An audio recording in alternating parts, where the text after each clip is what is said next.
Welcome back to another quick review. We're not outside this time technically, um, but we're not inside. I'm in my car, at the moment. So yeah, it's been a while since we've done a quick review. I've been going through some stuff, but today we got a big one. Today I'm talking about the Batman Arkham trilogy. I say trilogy because I have not played Origins. I own Origins, and I'm going to get to that, but I decided it'd probably be better since their Origins and the Arkham trilogy are a bit different in a sense. I would do Origins as its own thing. So Origins quick review is coming soon. Just not now. We're not talking about it now. But yeah, today we're specifically talking about Batman Arkham Asylum, Arkham City, and Arkham Knight. Now, for context, I have not played Asylum before. I've played City before, and I played 80% of Arkham Knight before doing all of this. This is my background on this series at the moment. So let's start with Asylum. Asylum, I think, is my least favorite game out of the trilogy, but it's still great. Asylum did everything that it needed to. It had a honestly phenomenal world. Obviously, Arkham Asylum is a very interesting place. It just in Batman lore, but in just fiction in general, Arkham Asylum is very interesting, and so I love how they built out and expanded Arkham Asylum, made it feel like its own, little city, little world. And one thing that I truly love, and it's one of the things I love about Arkham City. We'll talk about that. Was the integration of the villains. A lot of the villains seemed integrated, and it just kind of their introduction to the story and their role to the story felt natural. It felt like a comic or a movie or a movie would. It felt natural in a sense. I genuinely enjoyed that.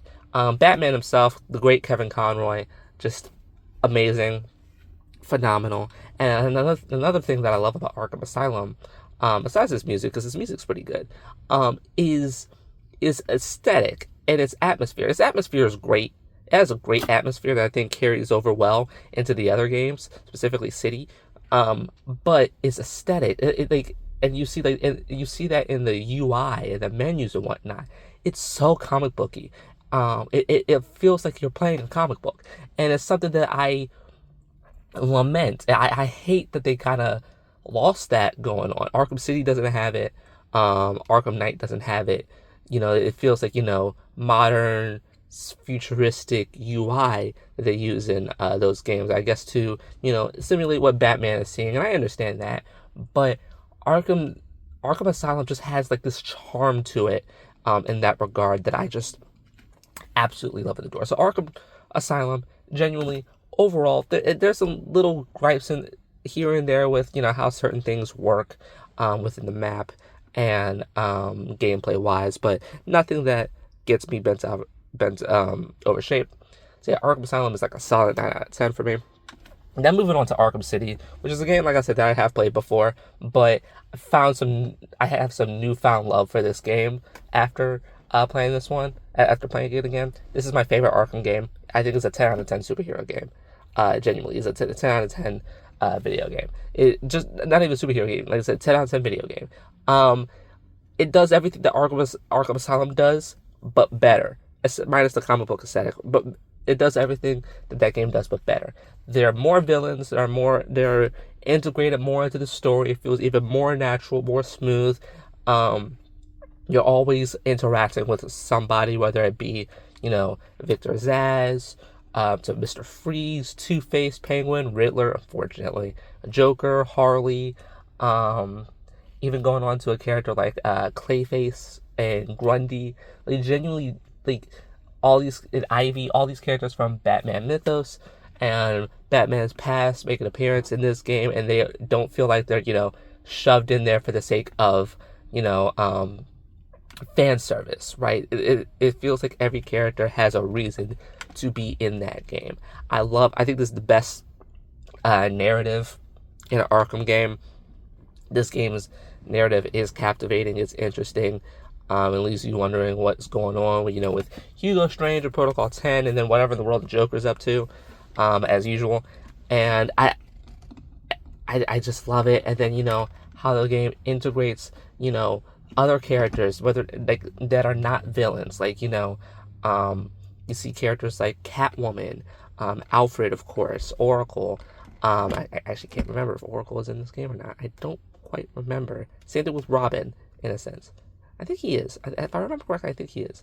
I think all that just kind of leads to a very climactic ending that, originally when I first played it, I couldn't have seen it coming, but a very climactic and great ending, and some phenomenal gameplay that went with it. The final boss was a lot of fun, but I think a lot of the bosses and just the gameplay throughout this game in general is like,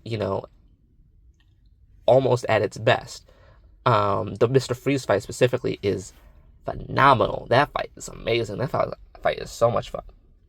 But yeah, Arkham City, I can't recommend this game enough. I think this game is like genuinely perfect, a perfect Batman game.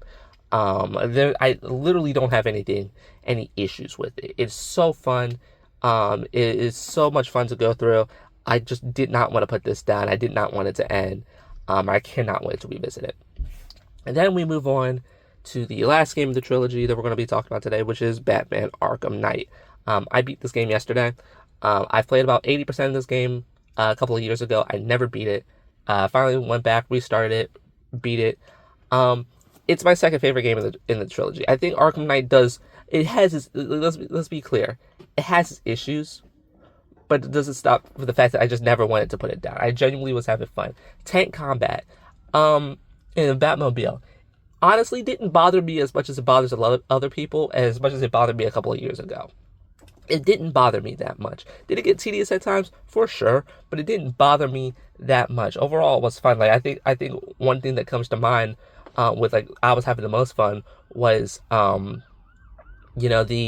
Arkham Knight in the underground tunnel excavator whatever boss fight. That boss fight was genuinely fun, genuinely scary. I was scared for my life. It was so fun. I was like really enjoying myself. I was having fun. I was laughing. It was great.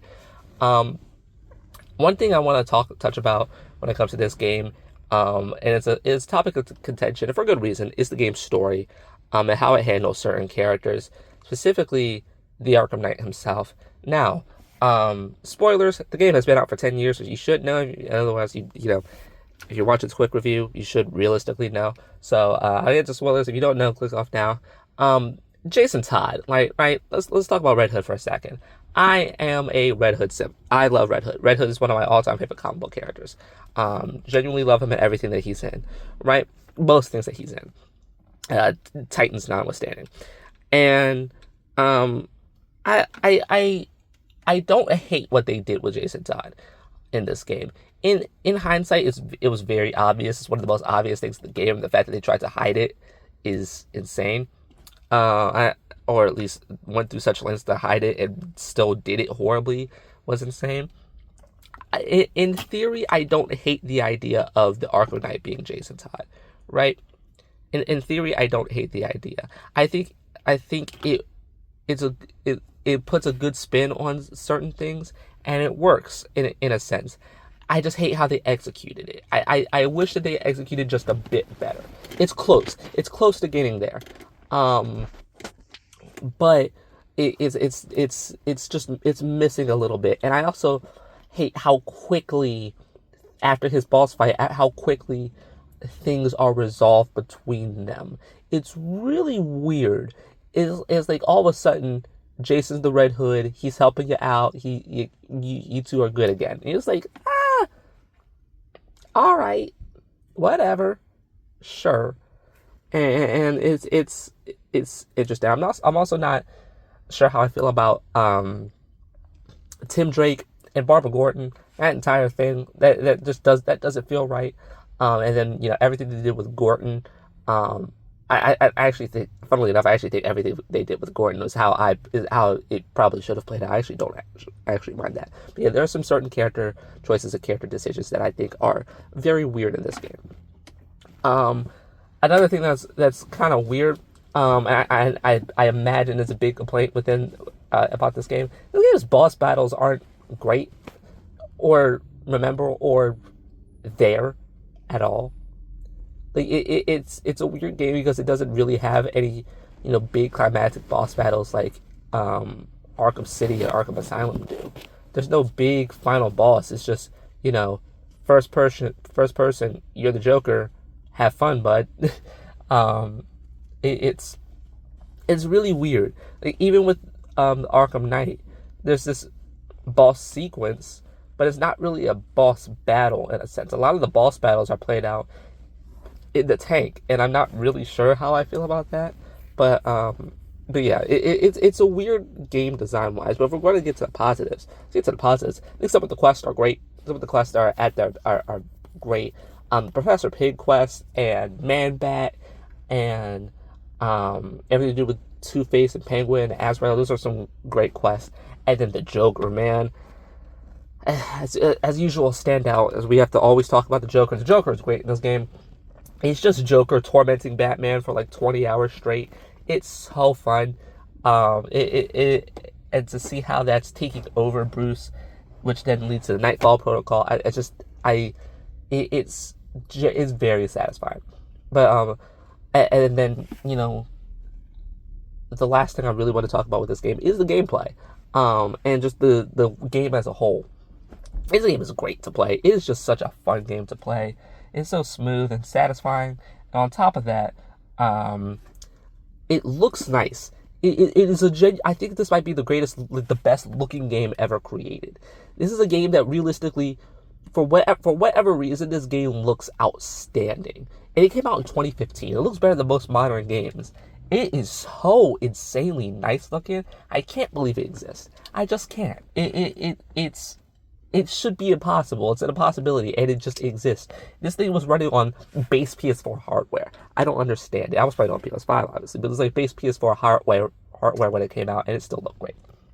But yeah, that's it for this quick review. Arkham Knight is like a solid 9 out of 10 for me. I still really, really love it. I think the positives outweigh the negatives, no matter how many negatives there are. The positives are just so great that I do love it.